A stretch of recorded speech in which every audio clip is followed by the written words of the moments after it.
ang reading mo, Libra. Welcome back to our channel. Naway nasa mabuti kayong kalagayan while watching the channel. This is a general reading. Kaya nang bahalang magpalit-palit ng situation nyo sa reading ko.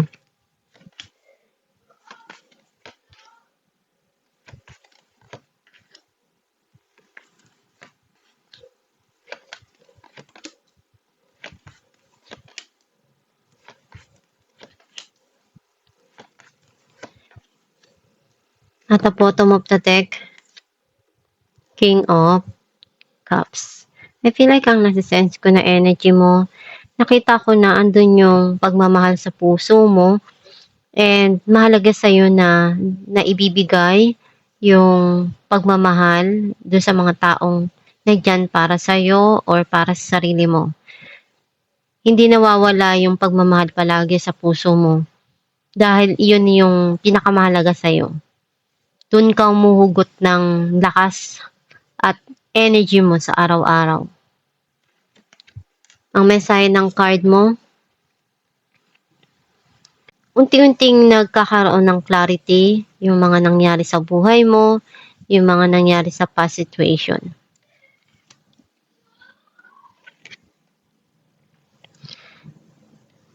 Masaya ka dahil kontento ka sa kung ano yung meron ka. And unti-unting nag-grow yung financial mo.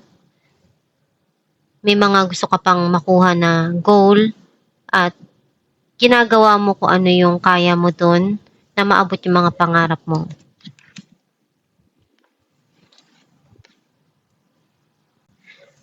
May darating dito na matagal mo nang gustong makamit, yung hustisya or yung justice. Some of you, kailangan mong balansehin yung mga nangyayari ngayon sa buhay mo para hindi ka ma-exhausted dun sa mga nangyayari sa buhay mo. Iniisip mo kailan kaya darating yung panahon na lahat ng mga ginawa mo may ibabalik din sa'yo. Or iniisip mo na mag-impok habang maaga pa, habang kaya mo pa na gawin lahat para sa career mo, sa trabaho mo, sa financial mo. Kasi pinaglalaanan mo na yung kinabukasan mo.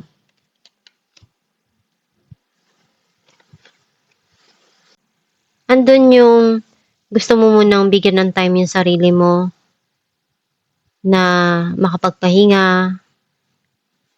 And nandun yung pagdarasal mo palagi na makuha mo yung mga gusto mo, yung mga pangarap mo. Meron ka ditong inaalam or inaaral na makakatulong doon sa mga situation na dumarating sa buhay mo.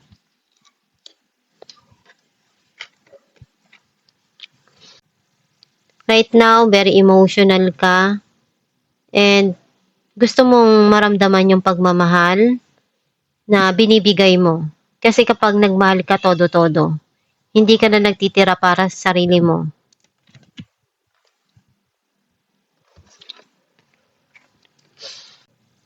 You feel guarded kasi ilang beses ka nang nasaktan and natuto ka na doon.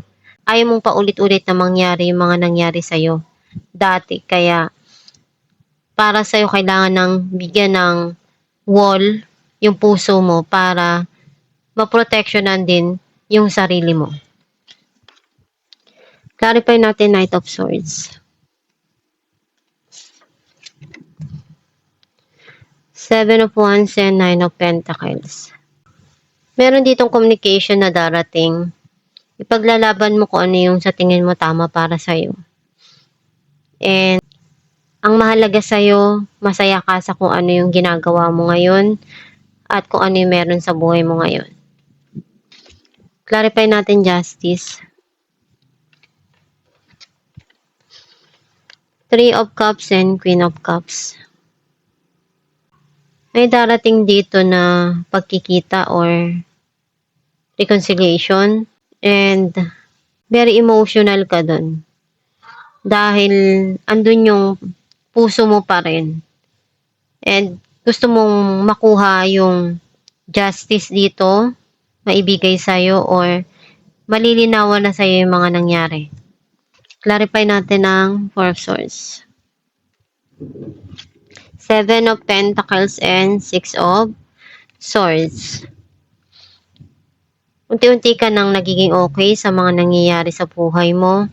And andun pa rin yung naiisip mo pa rin yung mga ginawa mo. Lahat binigay mo. Todo-todo ka. Wala ka nang tinitira. And nasasaktan ka dun. Kasi isang araw hindi na nagparamdam yung tao. And gusto mo munang bigyan ng time yung sarili mo para magmuni-muni. Pag-isipan yung mga nangyayari sa buhay mo. Clarify natin ang Queen of Cups. Ace of Cups and Eight of Pentacles. Ngayon na-realize mo na bigyan din ng pagmamahal yung sarili mo. Kung ano yung nakikita mong pagkukulang, gusto mo na punuan yun para sa sarili mo. And some of you, ngayon kailangan pag merong darating na tao sa buhay mo at ipaparamdam yung pagmamahal, kailangan na paghirapan yun. Hindi ka makukuha sa anong material na bagay. Kailangan makuha yung puso mo na sincere yung tao dahil pagmamahal talaga yung gustong ibigay sa'yo.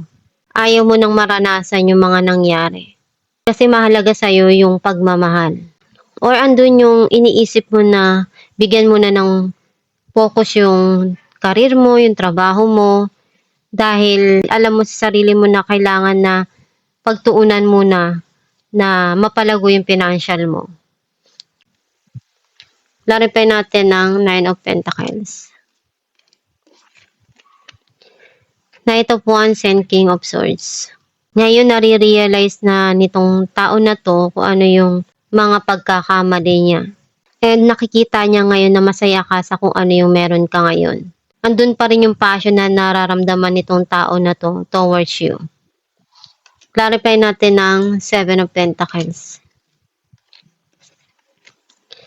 Eight of Cups and the World. May mga gusto ka nang kalimutan sa nakaraan or may gusto kang puntahan. Some of you, iisip mo na, minamanifest mo na one day, mabago din yung mga nangyari at makuha mo rin kung ano yung pinapangarap mo. Clarify natin ang Page of Swords. Nine of Wands and Knight of Swords. Someone is coming to talk to you, pero naglagay ka na ng wall. And hindi ka na basta-basta maniniwala sa sasabihin niya. Kasi alam mo na kung ano yung katotohanan. Clarify natin ang Nine of Wands. The Moon and Eight of Cups. Nararamdaman mo sa sarili mo na may tao na gumagawa sa'yo ng hindi maganda. And natuto ka na. Alam mo na i-handle ngayon yung mga situation na to. Dumidistansya ka dun sa mga taong nakakasakit sa'yo. Alamin natin kung ano mensahe para sa'yo. I can decide today to recalibrate my energy and commit to love and joy. Ang mensahe para sa'yo na ikaw yung tanging mamimili kung ano yung gusto mong mangyari sa buhay mo. Kasi ikaw naman yung makakapagbago ng path mo, ng desisyon mo. Basta gawin mo lang palagi kung ano yung makakabuti para sa buhay mo, para sa sarili mo, at doon sa mga taong mahal mo. Palagi mong i-consider yung mga mahal mo sa buhay. Para mapapabuti palagi yung mga desisyon mo. And magdasal ka lang palagi para magabayan ka ng Diyos Ama sa mga ginagawa mo. And pagsumikapan mo lang kung ano yung mga pangarap mo para magtagumpay ka sa buhay. At itong yung reading Libra, kung nakaresonate ka, kindly comment down below. Thank you for watching.